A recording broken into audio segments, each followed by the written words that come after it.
Hi, everybody. I'm Toni and Marcolini. Welcome to the podcast. It may interest you to know. Today, I have best-selling author, Kendra Elliot back again. So, welcome, Kendra. Thank you. Happy to be here again. Yeah, I had you here, as I was saying before we started recording, when you were had your dual novel. You and Melinda had written a novel together, and you came on as a twosome. It was pretty psychotic, as I recall. I remember trying to figure out which one of you did some of those scenes, wrote some of those scenes. Like, You wrote the dark okay, ones. Yeah. yeah. Um, in any event, she's got a new book out, which I finished reading about a week ago, I want to say, but it's called Her First Mistake. It's a debut in the sense for a character that's, I believe, been in other novels of yours, but this is the first time she's getting her own show, right? No, Noelle, and I'm going to tell a little bit. I like to start my podcast. I think a little bit of giving like some feedback. Not that anybody asks, but from what I thought from reading it. So just the blurb wise, Noelle is married to, was married to a politician. So she's a bartender, kind of, I guess, putting herself through school, if you will, during a degree in psychology when they meet. And you can all imagine what that looks like, right? The bartender meets this politician who's very suave and charming, and they wind up married. He gets killed, and she is also brutalized. I'd say, she's injured for sure, unconscious, left for dead. She survives. He doesn't. So she moves on with her life and ultimately actually goes into law enforcement. And it's a roller coaster from there, right? So it'll kind of opens where you get that the day of the murder. And I will say you did something that I liked that not a lot of people do, right? You traveled back and forth in time. So while we're moving through the story in present day, we're also going flashbacks to what was before. That helps give you context. And I definitely don't mind going back and seeing what somebody was like before, because that gives you that sense of, wow, okay, they've made a lot of changes since then. And I'm getting more about, why they are behaving this way now because I'm seeing, what happened to them before. But the FBI agents come to see her and say they're reopening this case. It's an unsolved case of her husband's murder. And you're just in it from then. It's clever. It is absolutely a thrill ride, through this story. I thought I liked Noelle. I liked her a lot for a lead female protagonist. She's smart. I'd argue she's funny, and I mean, it was great watching her go through this. As much as that sounds terrible, but I thought. I thought as it was unfolding, I had figured it out before the end. And I can say I was wrong. Oh, okay. Okay. So I will say that the end is it's sort of a shocking end. Uh, I mean, it's a great read. As thrillers go, it's a great read. And it's got that new, I guess, genre, that domestic thriller kind of thing going on too. Um, I mean, people talk about murders, and I guess there are a lot, and there are a lot of books written where just, uh, somebody comes out of nowhere and starts murdering for the sake of murdering. But I think I like the ones, and I really enjoy the ones more where there's some connection, there's some family background, and we weave through a story, in that way. So I thought you did a great job. Um, Now I'm going to turn it over to you and say, what do you like best about Noelle? And did you uh did you feel compelled? I mean, were you when you were writing, she's a character in your other books, did you always know you were moving forward with Noelle, or was it kind of a surprise to you? When she first came on the page, and I'm not sure if she was in two or three of my books in the Columbia River series, but I just created her on the spot because I needed a detective for my main character detective to work with. And I just came up with her really fast and put her where I needed her. I didn't at that point think she would be an ongoing character. But then she turned up in another book, and by that time, I thought, I bet she could be the star of her own book. And my publisher approached me saying, I think we're ready for a new series. And I said, I think I have a heroine for you. Because I had the feeling I could write several books in her perspective. And so, yeah, this was just the first one. I love it when a character comes out of nowhere. Some of my best characters have popped up that way without a lot of planning. Yeah.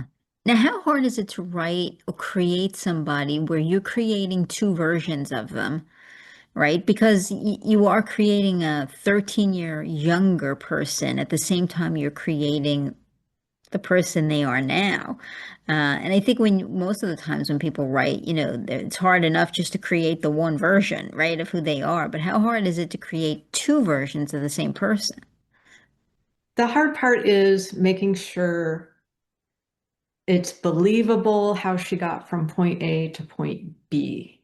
How on earth did this person from the other side of the tracks end up as this very rich, wealthy law enforcement personnel? Um, and I had a vague idea of what I was going to do with her. I wasn't sure until I actually sat down and started writing the book, and the pieces sort of fell into place. Often for me, I'm not a plotter, I'm not a planner. I write by the seat of my pants, and that usually works out the best for me, which is exactly what I did with her. And I mean, the nuance, I mean, and it's there, right? But it's hard to put a name on it. It's very nuanced, the differences in her character.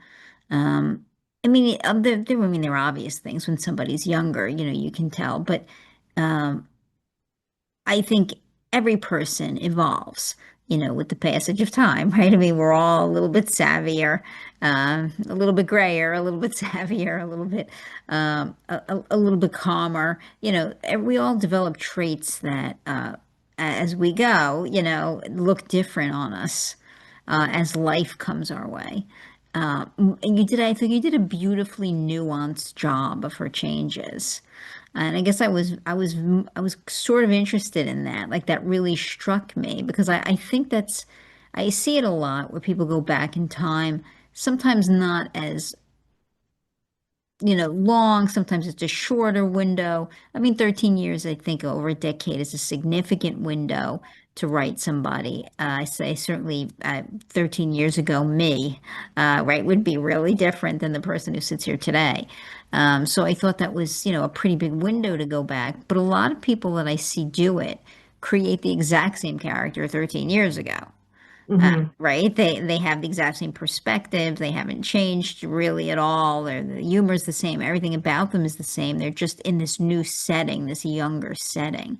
And that to me is just not genuine, right? I thought you did a beautifully nuanced job of change of this character of that. So I wanted to compliment that as well. Thank you. I also have an excellent editor who lets me know when I've messed up, when something just is not working. She has a very light touch, but she's so smart. I could never do that job. She will instantly see when something just doesn't feel quite right and point it out to me. And sure enough, she's always right. Well, I guess to a certain extent, it does take a village, right? It does, especially for a book. Yeah. Which is a good, I think, good advice even for someone trying to write. Get as many eyes on helping you read and point Mhm. out inconsistencies and things to you to, for your final project, version of your project. Um, so I have to know, like the ending. Did you know all along where you were heading? I had it down to two possibilities. And even at the 3/4 mark, I think I was still going back and forth. And I would discuss it with my editor. Do you think this will work? Do you think this would work? But she pretty much left it up to me to choose how I wanted the book to end. And you said you didn't see it coming, but it feels like to the author, it feels so obvious. And so it's wonderful to hear that the reader isn't picking up on it. I mean, obviously my view of it's a little distorted, but yeah, she said I did it right. And so I'm glad to hear that confirmed by you. Yeah, no, I thought you did. I mean, I thought there were a lot of twists and turns. I thought the ending felt very much like a surprise. Um, I mean, look, was it within the realm of, I mean, yeah, I guess it was within the realm of possibilities, but it just didn't exactly seem like that's where we were going. Mhm. So I mean, I felt like that was a surprise, the ending. Uh, and again, I mean, I thought the whole thing, you're back and forth, like you're telling this very layered story, which I felt like there was a ton of information. And I really love when authors treat you as you having half a brain, right? They treat you as intelligent, that you can manage a lot of information. Because I like that. I like to manage a lot of information, and I thought that you did that as well. And to me, which was another perk to the book, right? You give us a lot of information. You do fill in a lot of her background, a lot of what's happening now. I mean, this isn't a bare bones read. This is like a lot of stuff coming at you at once, and you're slipping back and forth. It's a page turner. I thought you did a really nice job with that. It's not easy to tell the story you told in a way that keeps people interested and feels genuine. And I mean that as a true compliment. I mean, a lot of times, and I read a lot, it doesn't feel genuine. I think part of you say, there's a lot of information there. Part of that is the family development that I like to do in all my books. My characters have siblings, they have grandparents they love, they have parents they lost, and the relationships. My agent tells me she loves this about my books is that I create these families and all their interpersonal things and how they all relate to each other. And that just sort of feeds into the story, I think. Sure. I mean, because she's have a great even childhood, like the grandfather and the aunt or the great aunt, I think, ultimately raise her. I mean, it, it's it's just there's a lot. And I think that the world looks messy. Right? And I appreciate that in an author when they don't make it so picture perfect, Mhm. because it's not, right? The world looks kind of messy. That's why I guess I've always say like literary fiction has typically been my favorite because I like the mess. I like those multi-generational, or just give me the family dynamics that they're all over the place, because it's real for me. That's what people's lives look like. People have a hard time with their siblings or their parents, or they're raised by grandparents, I mean, that stuff's everywhere. They have bad marriages and who's cheating on who. I mean, that's kind of what the world looks like. And I like to get involved in the messy, like what's going on in your head when you're doing this. And I really sort of like that. So when somebody brings that vibe to a police procedural, or a mystery of some kind, I'm all there for that. Mhm. Right? And I thought that's what you did. I mean, you brought the messy to this, what could have otherwise been a police procedural or just a straightforward mystery. And I appreciate that. I'm applauding you.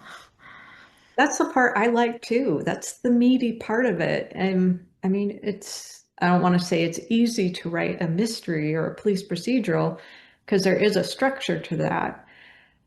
But I think this is what makes it a more enjoyable read is when you dig down a little deeper and you bring in the oddballs and the weird relationships.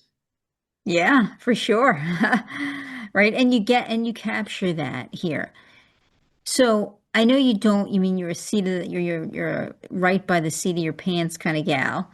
Um, do you have villains in mind from the beginning though? I mean, do you know who's going to turn out to be,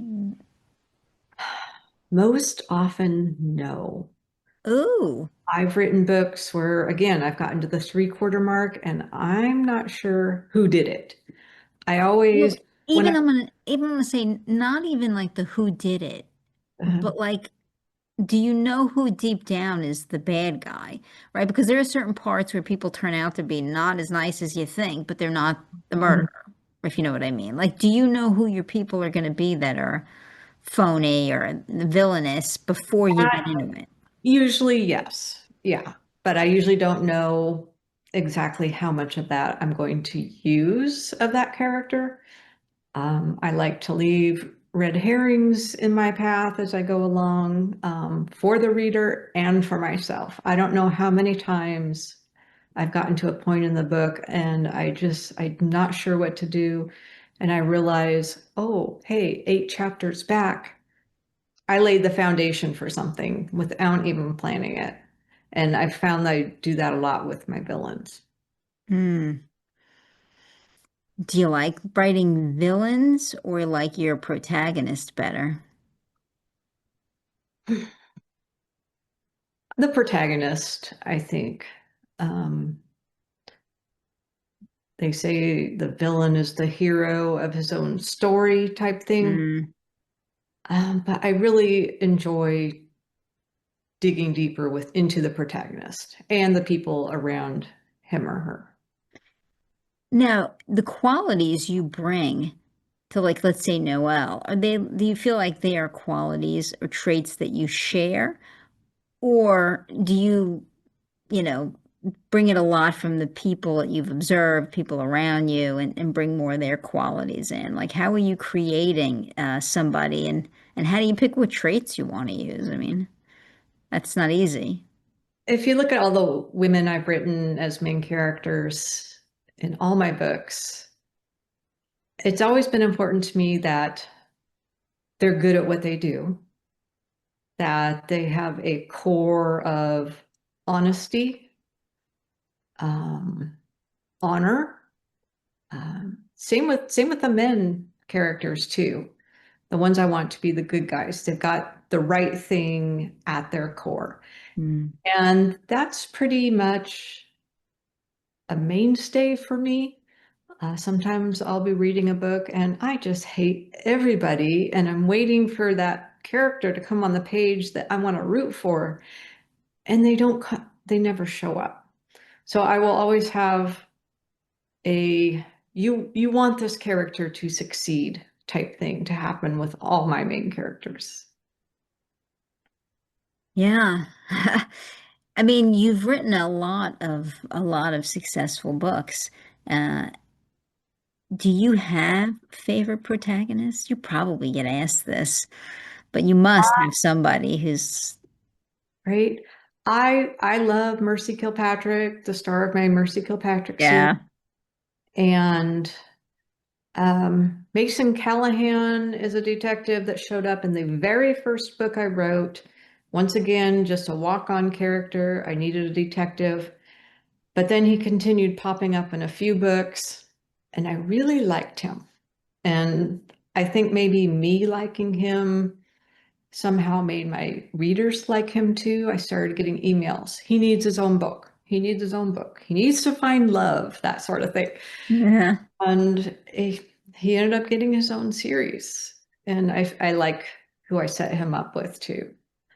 But those are probably looking back, my favorite characters. Mason, Mercy, Mason's girlfriend, Ava, wife now, I guess. Those are some of my favorites. Is it harder to write the romance than it is the come up with the mystery and the Um, it investigation? it is for me now. My first 4 or 5 books were a lot heavier on the romance. But I found that I was moving more and more to a police procedural type structure. And I don't know why, but the romance did get a little bit harder to write. Um, I still try to create a strong relationship between two people. I try to make there be a connection that feels organic. Um, but once again, it's the characters respect the other person. They see, hey, wow, she knows what she's doing, and he respects that, and vice versa. They're good at what they do. They care about other people. So the romance has gone down a little bit, but there will always be that tension between two people that I like to put in there. Sure. Well, there's a little bit of that, that old fashioned, I like to say Sam and Diane, right? That like those Cheers characters, like there's always that sense of will they, won't they get together? There's some sexual chemistry, and uh, there's a lot of novels that works for, to add like another layer to the writing, Mhm. that keeps people interested, besides what's happening in the action. Um, And will this ever pan out, in one direction? in TV, it almost seems to go away once the characters do get together. The whole Sam Yeah. and Dan thing there also. I try to keep it going in each book. Usually the first book is more the getting to know each other between my two main characters. And then if I'm writing a series, the next book, they'll take it a step further, a step further. I'll throw speed bumps in their way, but they're always moving forward. And my hearing from my readers, they really appreciate that. I get readers asking me to get my characters pregnant. They seem to think that that's the next stage of showing commitment to each other. And I'm like, okay, I don't think I'm quite ready to do that yet. Yeah, it'd be kind of hard to have them, chasing the bad guys, with morning sickness. Tess Gerritsen has done a book or two that's done really well with a pregnant character. That's hard though. I Yeah. mean, I've seen a few too, but I think that's hard in this genre. Yes. Um, and it depends on how I think attached your readers are to the I way. see it as a good sign that they are very invested in the characters, and so I've done something right. But I don't think I'm ready to start writing somebody having to deal with their kids. Excuse me. I think though, with some of, with of that is that people, I've talked to Lee Goldberg about this, right? About I uh, love it. yeah, he's great. Um, but we've talked about the fact that there are people who come back to, like the Stephanie Plum novels, right? Mhm. And they come back because they want Stephanie Plum to be Stephanie Plum, right? The wildly successful Janet Ivanovich series. They don't really always want to see her advance. Like sometimes they want to just visit with this old friend who's still in the same place. And I think that's a real thing in writing. When you get somebody so attached to your character that they want to come back and see that person just the way they are. And he was talking about how he felt like with his Eve Ronin series, like to evolve her, like he wanted to keep evolving her with each book. Um, and you got to hope, I guess, that the audience, reciprocates that and goes along with that journey. Uh, I think that's probably a really scary thing to do, isn't it? I mean, when you're writing, I mean, do you take this person and change something so fundamental that your audience is going to be like, oh, wait a minute, but I come here for her to be her. And there's that balance of your fans want the same thing, but fresh. They Mm. want the same type of story. They want to experience the same type of emotions, but it's got to be a different story. And it has to be different from what you've written in the past, but it's got to be the same. Yeah. It's a tough balance sometimes. I think Lee's done a great job. I've read all his Eve Ronin books. I think they're Yeah. terrific. He's a lot of fun. But yeah, I think it's something that authors deal with all the time. How much do I want to change my character? I don't want to upset my audience. But yes, this character does need to make some changes. And I think baby steps are probably the Baby best way steps. to go. Well, I mean, you do a really great job. You have a very large audience who keeps following your new, even your characters into these new series. And I think this is going to be another home run for you, right? Noelle is at her core very likable. Um, Again, I thought, again, this is a great intro to her to step in. Even if you've never read another one of your books, to have seen her, um, this is a great way to step in to learning about Noelle. I mean, you have everything you need to know contained in the body of this book. And she just is interesting from the beginning. You're sort of, you're thrust into her life, and then you're going back and forth. You're getting to know her, I thought, really well. And she's likable I try to write likable characters. At and least broken at the same time, right? Which I think the broken, to make somebody like sort of broken by life to a certain extent and then so likable, mm, is a tall order. yeah, it is. A perfect person in a perfect world. It's kind of boring to read about, in my opinion, I guess, because you want to see them change. You want to see them grow, face Yeah, the odds, face their problems, get over yeah. the humps. Well, you did a beautiful job. Her First Mistake, it's a great novel. I encourage people to read this. You will not be disappointed. It's a page turner, in the finest sense of what that term conjures up in your head. It is absolutely a page turner. And this is a great character. Again, you won't be sorry because it's got almost a little feel from potential romance, but I mean coming our way. But this is a police procedural. It is a mystery at its core, but it's got the overtones of the messy for my literary fiction people who really like a messy, world, a messy person with messy relationships. It's got a lot of that too. And I can't recommend it enough. It was a good book. Thank you. So people can buy it anywhere you can buy a book. I mean, it's everywhere. We'll put up a link, but tell people where they can find out more about you. My website, kendraelliot.com. I'm also on Facebook quite a bit. Those are probably the best two places to find out about me. Good. Well, we'll put up the link to her site. Again, you can get her books everywhere.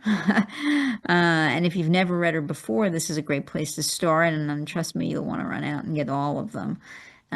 It was really a pleasure getting to talk to you, and I hope you'll come back and keep talking to me as you keep writing books. Will, yes, always keep on writing. Not ready to stop yet. Good. Well, thank you. I'm going to close the podcast and say, have a great day, everyone.